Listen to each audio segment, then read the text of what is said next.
King Charles addressed a joint session of Congress a short time ago. The king was greeted with a standing ovation and a long round of applause. This is only the second time a British monarch has addressed Congress.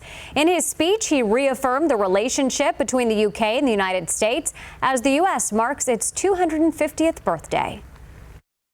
The story of the United Kingdom and the United States is at its heart a story of reconciliation, renewal, and remarkable partnership. King Charles and Queen Camilla will attend a state dinner in their honor tonight at the White House. The royal couple will continue their U.S. trip later this week with stops in New York City and Virginia.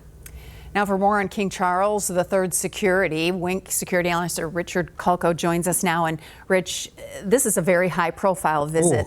Who's responsible for their security? Well, it's this group of folks who haven't been that busy. Joking. Yeah. Secret Service. Okay. Secret Service was busy in charge of the dinner last week, in charge of this week, and really all throughout the year they're very, very busy. That's the overall agency that's in charge of it, but they have a lot to do with working with many, many other agencies. The King is spending time in D.C., New York, and actually a little bit in Virginia. D.C. has, and if you want to talk about the cities, D.C. and New York, probably the two best cities in the world to have this kind of VIP visits because they're so used to it. When you think of the presidents, the VIPs, the UN, just on and on. So they've got that pretty much wired, whether it's motorcades, security, but they've got a real ring of steel around the King and his wife for this trip.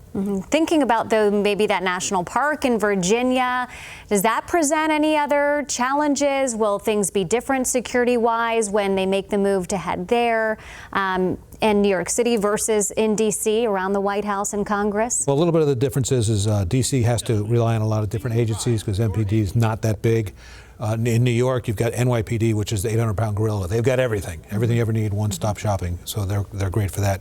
Going to Virginia, what they've done is they've changed to military helicopters. They're using armored vehicles. So between Saturday night when the shooting happened at the hotel till the King arriving, they went over that security plan again to make sure that everything was looking good. It was, but I'm under the impression they had to just tighten up a few things, but I don't see any big deal. So what kind of changes do you think they may have made since the White House correspondence? They've added some snipers. I know they added different kinds of vehicles. He probably was going to be you saw him leave the Andrews Airport in a Jaguar, but after that they switched to armored vehicles, things like that, just to make things safer. More snipers. And you know what the big concern is these days? And it was one of the stories you told a few moments ago, the drones.